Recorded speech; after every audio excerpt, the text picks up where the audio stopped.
You might have saw the news over the past couple of days where on several fronts the push now to clone humans, not just to clone humans, but to transgenically alter them at the genetic level. This is already moving forward. It's already funded. The team that brought us Dolly the sheep is moving ahead with transgenic human cloning. Harvard University has received funding and is now moving ahead. There was another news report out today. They're already moving ahead. They're already doing this science. It's in the lab right now. Of course. Where we are creating transgenically altered human species. BioEdge, which is an online biotechnology magazine. They ran an article just a couple of days ago that we ran at Raiders News Update. You may have ran it too at your great website, is it redice.com? Red-ice.net is the address. Red-ice.net. Yeah. These gentlemen go to that site. It's fantastic. But you. They ran an article called Upgrading to Humans 2.0. Did you see that? Yeah, I did.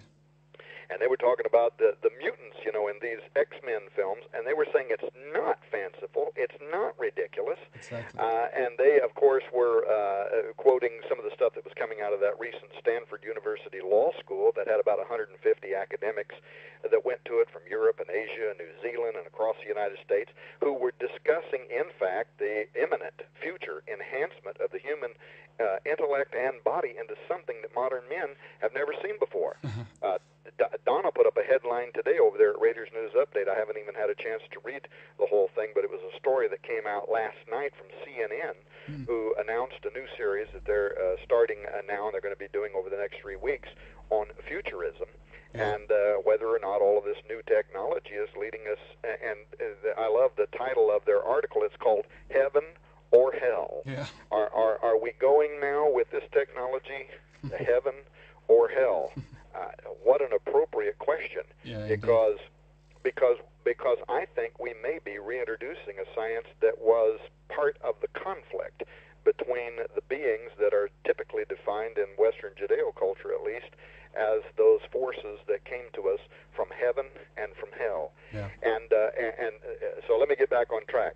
By blending humans and animals, we literally could be creating something that hasn't existed except just before and right after the flood, the Great Flood.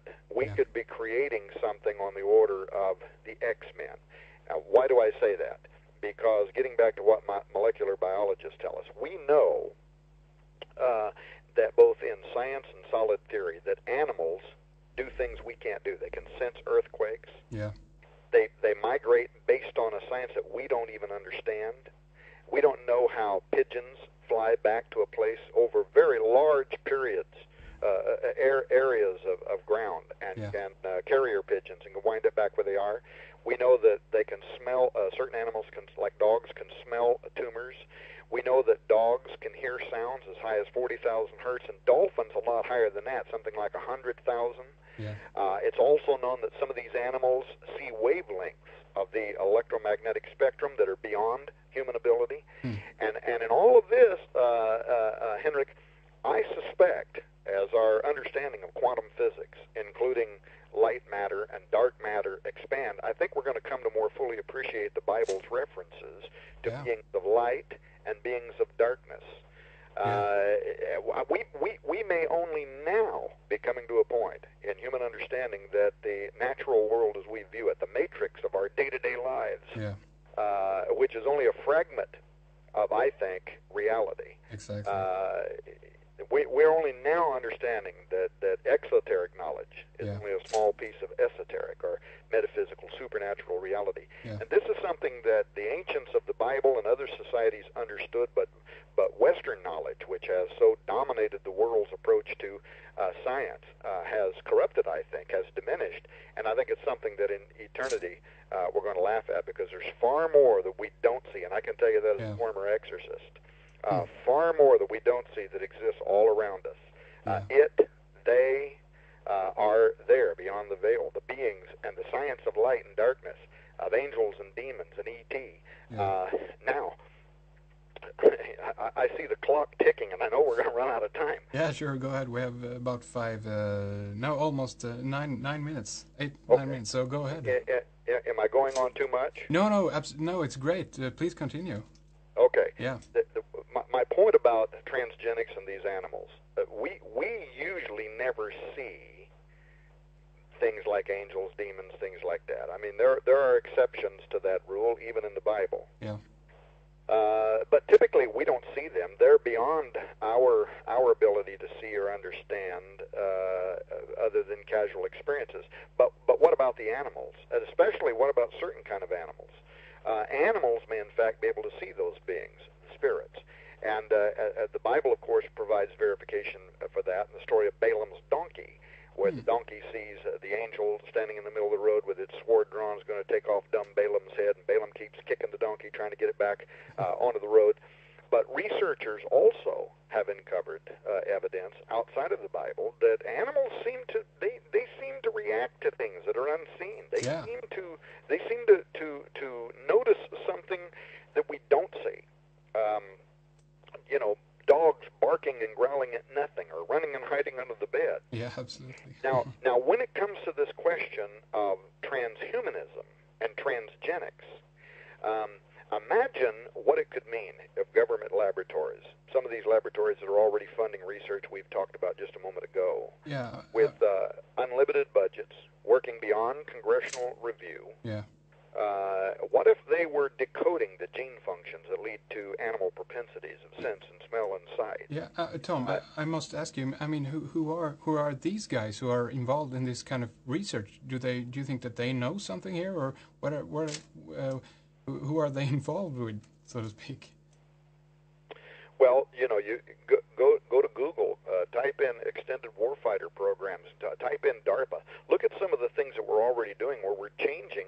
We're already doing this. Yeah. It's astonishing that it's already funded, and most of our society is not even talking about it. We're changing soldiers at the genetic level. It's only on the experimental side right now, or at least as far as I know, we haven't yet deployed these guys. But I mean, we're talking about what you mentioned, the series that I did with Steve Quayle, which was a 4-hour series. We're literally talking here on one level about what could be the ultimate psychotronic warfare being committed against populations by these agenteurs who appear to be human, but proto-humans who can see and even interact with invisible forces. Yeah. I know it sounds astonishing, but it's based on emerging science. It is. And yet, biblical and apocryphal texts may indicate such was the case already once before with the Nephilim, which brings an entirely new context to the fear factor that ancient men might have had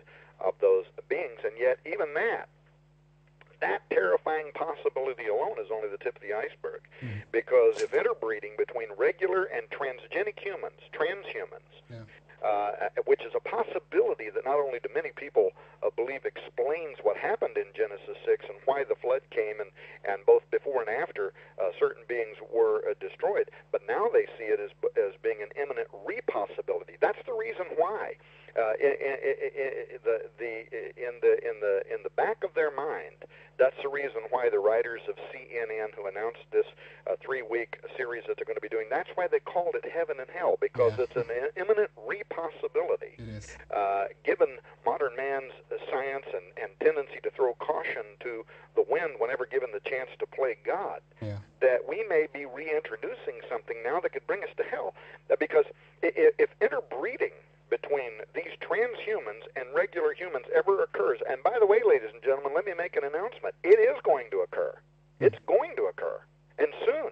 And there's no getting around it, because we're funding it now. It's happening at the top law schools in the U.S. and in the U.K. and other places. They're already funding it. They're already doing it. Well, what happens when these beings whose DNA has been altered, who's been transmutated into a different life form that is a blend of various species, and with the animals, not only are they blending them with other mammals and things like that, they're blending them with plants. They're even creating synthetic biological forms that they're blending them with, things that have never existed within our environment. Now, what happens when these transhumans grow up and start intermarrying with the rest of us? What happens is the mutated DNA gets out of the bottle. And when and if that happens, alien or animal characteristics are introduced to the human species, and it begins altering the human genetic code, and eventually through intermarriage it eliminates humanity as we know it today. Yeah. And that's why some people believe that current advances by modern scientists in this effort to blend the DNA of various species using transgenics, which is already happening in modified crops, mice with human brains, goats with human blood, rabbit-human embryos, chimeras of various kind, and now human clones being transgenically altered. That's why people see this as being a prophetic, and not only for future generations, but now. Exactly. How much time do I have, Henrik? We have about 3 minutes, so please go ahead. It's great. Look, something that always intrigued me, and may only now be making real sense, is this twofold part of the Genesis 6 story, where on the first hand you had mature women who were used, who were changed, who were altered to become these fit extensions, these acceptable hosts. So think about that. Not only are we talking about future generations through germline engineering, we're talking about genetic re-engineering or altering of fully grown specimens somehow. And I think that was illuminated further in Genesis 10 concerning Nimrod, when it said he began to be a mighty. The whole implication is there, at one point in his life, there was a turning point. He began to become a mighty, and the word mighty there is Gibborim. He began to become a Gibborim, which most scholars associate with the Nephilim, either as being identical to the Nephilim or the offspring of the Nephilim. So the question then is the story in Genesis, including Genesis 6, is it a record of mature, fully grown humans being altered at the genetic level? And then secondly, why? And here's the interesting thing. The offspring of that genetic alteration led to the reincarnation of dead Nephilim, beings that were in the belly of the earth. I can prove this over and over and over again through both the Bible and ancient stories. Look at the rendering in Genesis 6:4. Afterward, when the B'nai Elohim, now we're talking about after the flood, afterward, when the B'nai Elohim came into the daughters of Adam and they bore to them, the ones that they bore were the powerful ones which existed from ancient times, the men of name. Meaning the ones that were born to them had already existed once before. They were reincarnated. Now, what are we doing in science today? And what gateways might we potentially be opening? That is the question. study the Rapha.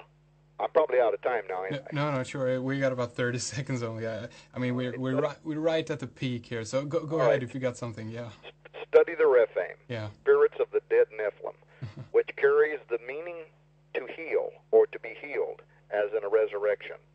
In what's called the Rosh Hashanah text, the Rephaim are described as both human and divine beings who worship the Amorite god Baal, the ruler of the underworld. And in the underworld, they served as the acolyte assembly. But the book of Job offers this intriguing bit of insight on the Rephaim when it says, dead things are formed under the waters. The dead in that text are the Rapha, and the phrase are formed is from hul, meaning to twist or to whirl, as in a double helix coil, or genetic manufacturing.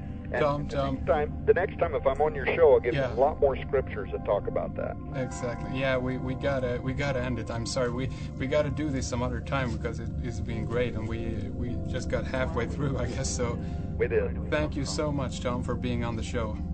Well, Henrik, thank you for inviting me on. Yeah, thank you, and everybody listening out there. Do remember his website, which is RaidersNewsUpdate.com. And check out the RMN Gate, his book. And we're totally out of time, so do listen next time. This has been Red Ice Radio. Thanks for listening. Bye-bye, everyone.